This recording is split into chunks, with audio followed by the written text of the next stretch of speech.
আজকের আমি আপনাদের জন্য নিয়ে এসেছি জামাই ষষ্ঠীর স্পেশাল গোলাপ জামুন রেসিপি। বাঙালির প্রিয় মিষ্টির মধ্যে গোলাপ জামুন এক অন্যতম। কিভাবে খুব সহজে বাড়িতে গোলাপ জামুন বানিয়ে নেবেন তার রেসিপি আজকে আমি আপনাদের সাথে শেয়ার করব। সাথে শেয়ার করব কিছু টিপস অ্যান্ড ট্রিক্স, যাতে গোলাপ জামুন একদম ফেটে যাবে না আর হবেও খুব সুন্দর নরম, আর কালারও আসবে দুর্দান্ত। বাই দা ওয়ে, আমি মৌ, আপনাদের সকলকে আমার চ্যানেলে স্বাগত। গোলাপ জামুন তৈরি করার সময় আমাদের কিছু কিছু জিনিস একদম খেয়াল রাখতে হবে। তার মধ্যে প্রথম হলো চাশনি বা চিনি সিরাপ। চিনি সিরাপ তৈরি করার জন্য আমি গ্যাসে একটা পাত্র নিয়ে নিয়েছি, তাতে আমি নিয়ে নিচ্ছি 1 বাটি চিনি, আর দিয়ে দিচ্ছি আমি তাতে 2 বাটি জল। চিনির সিরাপটা এমন তৈরি করতে হবে যেন খুব গাঢ় না হয়, হালকা পাতলা হবে আর হালকা চিট আসবে, একতারও হবে না, সেরকম তৈরি করতে হবে। দেখুন, চিনি দিয়ে জল দিয়ে দিয়েছে, চিনিটা ধীরে ধীরে ডাইলুট হয়ে যাচ্ছে। এতে আমি 2-3টে এলাচের টুকরোও দিয়ে দিয়েছি, এতে ফ্লেভারটা খুব সুন্দর আসবে। এবার আমি খুন্তি বা স্প্যাচুলাতে কন্টিনিউয়াসলি নাড়াতে থাকবো। কিছুক্ষণ পরে দেখবেন চিনি সমস্ত ডিজলভ হয়ে গিয়েছে। এবার এতে আমি 2-3টে কেশর দিয়ে দিচ্ছি। কিছুক্ষণ ফোটানোর পর এতে আমি দিয়ে দেবো গোলাপ জল। এটা চিটটা এমন হবে, এক তারও হবে না, জাস্ট হাতে দিলে চিটচিট করবে, সেরকম হলেই বুঝবেন যে চাশনি বা সিরাপ রেডি। এবার গ্যাসের ফ্লেম অফ করে এটাকে সাইডে রেখে দেবো। এবার আমি ডো তৈরি করে নেবো। তার জন্য আমি নিয়েছি মাওয়া বা খোয়া ক্ষীর। শক্ত খোয়া ক্ষীরটাকে আমি হাত দিয়ে গুঁড়ো করে নিচ্ছি। এবার এটাকে হাত দিয়ে ঘষে ঘষে একদম মসৃণ করে নিতে হবে। হাতের যে উঁচু অংশ অর্থাৎ এই প্লাম পোর্শন দিয়ে খুব ভালোভাবে চেপে চেপে ঘষে ঘষে এটাকে মসৃণ করে নিতে হবে। এই প্রসেসটাকে 2 থেকে 3 বার করতে হবে, যতক্ষণ না মাওয়াটা একদম মসৃণ হয়ে যাচ্ছে।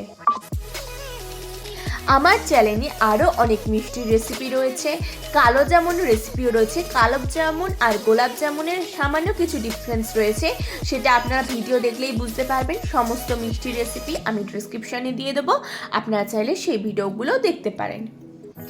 দেখুন, আমি এইভাবে 2-3 বার খুব ভালোভাবে ঘষে ঘষে স্মুথ করে নিচ্ছি।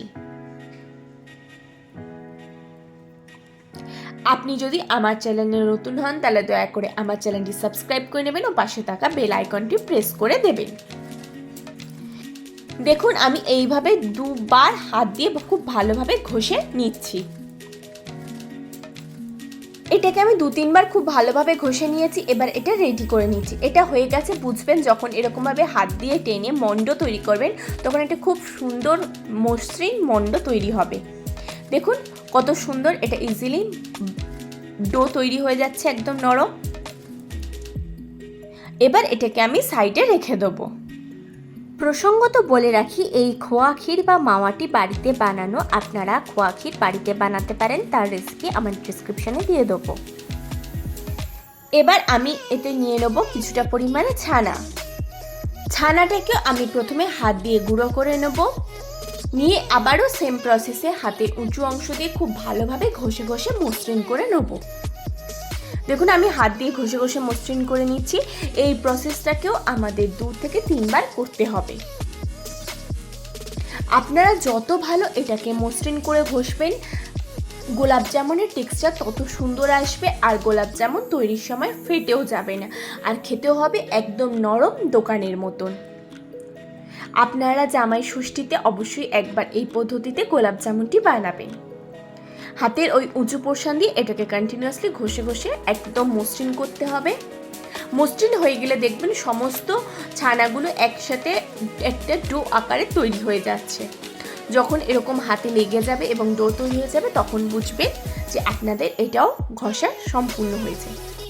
দেখুন, এটাকেও আমি 2-3 বার খুব ভালো করে ঘষে নিয়েছি এবং এটাও খুব সুন্দর সফট ডো তৈরি হয়ে গিয়েছে। এবার এই ছানার ডোর সাথে তৈরি করে রাখা মাওয়া বা খোয়া ক্ষীরের ডোটা মিশিয়ে নেব। এবার এটাকেও আবার 1 থেকে 2 বার ওই রকম সেম প্রসেসে হাত দিয়ে ঘষে ঘষে মিশিয়ে নেব।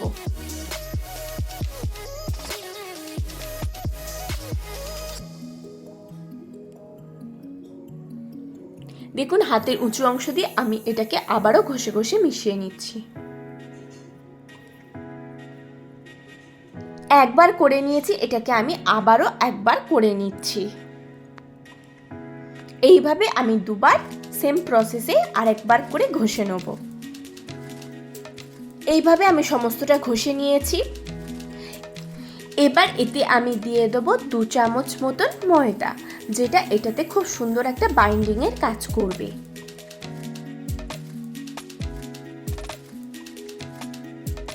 ময়দা দিয়ে এটাকে খুব ভালো করে এর সাথে মিশিয়ে নেব। দেখুন আমি খুব ভালোভাবে এটাকে এর সাথে মিশিয়ে নিচ্ছি। দেখুন খুব ভালোভাবে মেশানো হয়ে গিয়েছে।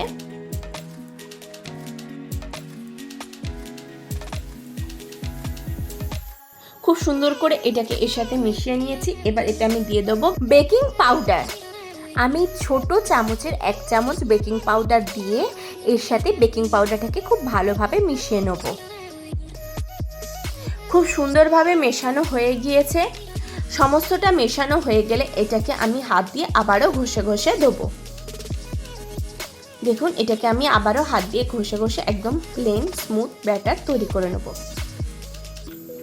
এটাকে এবার এই পর্যায়ে একবার ঘষলেই হয়ে যাবে। দেখুন এটাকে আমি এইভাবে খুব সুন্দরভাবে ঘষে পরিষ্কার করে নিয়েছি। এবার সমস্তটাকে এক জায়গায় করে নেব, নিয়ে একটা সুন্দর ডো তৈরি করে নেব।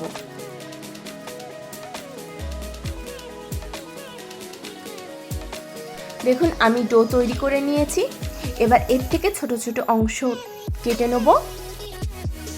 দেখুন এটা আমি হাত দিয়ে খুব সুন্দর বলের আকারে তৈরি করে নেব।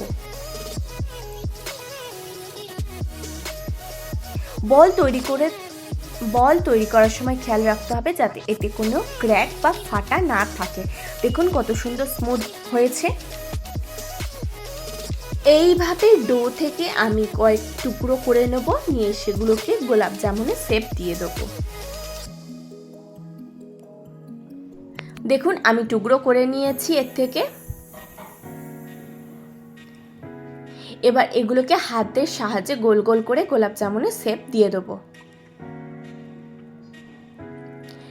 এই প্রসেসে আমি সমস্ত ডো থেকে সমস্ত গোলাপ জামুন তৈরি করে নেব। দেখুন এই প্রসেসে আমি সমস্ত গোলাপ জামুন তৈরি করে নিয়েছি। দেখুন এগুলো কত সুন্দর ফাইন হয়েছে। এবার অন্যদিকে আমি গ্যাসে সাদা তেল নিয়ে নেব। তাতে আমি দিয়ে দেবো 1 চামচ ঘি। ঘিটাকে আমি তেলে ডাইলুট হয়ে যাওয়া পর্যন্ত অপেক্ষা করব। আপনারা শুধু সাদা তেলে ভাজতে পারেন, কিন্তু ঘি দিলে এর ফ্লেভারটা খুব সুন্দর আসবে। দেখুন ঘিটা তেলের সাথে খুব ভালোভাবে মিশে গিয়েছে। এবার এতে আমি এক এক করে গোলাপ জামুনগুলো দিয়ে দেবো। গোলাপ জামুন ভাজার সময় একটা জিনিস খেয়াল রাখতে হবে, এক হাত দিয়ে খুন্তি বা স্প্যাচুলা নাড়াতে হবে, আর এক হাত দিয়ে আপনাকে গোলাপ জামুনটা ছাড়তে হবে। এক্ষেত্রে আপনি অন্য কারো সাহায্য নিতে পারেন, না হলে যে গোলাপ জামুনের বলটা সেটা এক সাইড থেকে কালার নিতে শুরু করবে, অন্য দিকটা কালার হবে না। খুন্তি দিয়ে তেলটাকে কন্টিনিউয়াসলি নাড়ালে গোলাপ জামুনগুলো সব দিক থেকে খুব সুন্দরভাবে সমান কালার আসবে। দেখুন এক হাতে খুন্তি বা স্প্যাচুলা নাড়াচ্ছি আর এক দিক দিয়ে আমি ওই গোলাপ জামুনগুলোকে ছাড়ছি। এবার এটাকে হালকা গোল্ডেন ব্রাউন করে ভেজে নেব। খুব বেশি কালো করা যাবে না, গোলাপ জামুনের যে কালার হয় সেই কালারটা থাকতে থাকতেই আমরা এটাকে তুলে নেব।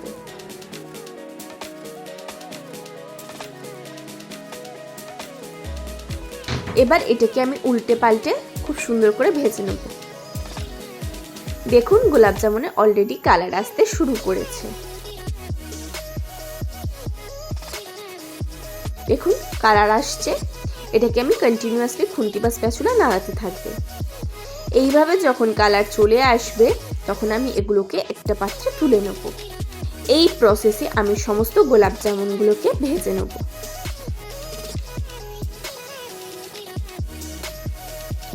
এইভাবে সমস্ত গোলাপ জামুনগুলোকে ভেজে নিয়ে একটা পাত্রে তুলে রেখে দেবো। অপর দিকে যে চাশনিটা তৈরি করেছিলাম সেই চাশনিটা গরম থাকবে, মানে আঙুল দেওয়া যাবে এই রকম গরম অবস্থায় এতে এক এক করে তৈরি করে রাখা বা ভেজে রাখা গোলাপ জামুনগুলো দিয়ে দেবো। আপনাদের যদি এই পর্যায়ে চাশনি ঠান্ডা হয়ে যায় তাহলে চাশনিটা একটু গরম করে নিতে পারেন। দেখুন আমি এক এক করে দিয়ে দিচ্ছি, হাত দিয়ে দেখিয়ে দিচ্ছি। দেখুন এটা এরকম গরম যাতে হাত দেওয়া যাবে, একদম ঠান্ডা চাশনিতে দিলে রস টানবে না। দেখুন দিয়ে দিয়েছি, দিয়ে এবার ওপর থেকে হালকা হালকা করে চেপে দেবো, তাহলে এতে খুব সুন্দরভাবে রসটা ঢুকবে। এবার এটাকে 5 থেকে 6 ঘন্টা রেস্টে রেখে দেবো, দিয়ে এবার এটাকে পরিবেশন করে দেবো। তাহলেই তৈরি হয়ে যাবে আজকের আমাদের দুর্দান্ত স্বাদের অপূর্ব গোলাপ জামুন রেসিপি। জামাই ষষ্ঠী স্পেশাল এই গোলাপ জামুন আপনারা অবশ্যই বাড়িতে বানান আর খেয়ে দেখুন, এই স্বাদ হয় দুর্দান্ত, পুরো দোকানের মতন। আশা করি আজকের ভিডিওটি আপনাদের ভালো লেগেছে। যদি ভালো লাগে তাহলে অবশ্যই লাইক করবেন, কমেন্ট করবেন, শেয়ার করবেন আর আমার চ্যানেলটি অবশ্যই সাবস্ক্রাইব করে নেবেন। আর এই জামাই ষষ্ঠীতে জামাইকে অবশ্যই বানিয়ে খাওয়াবেন।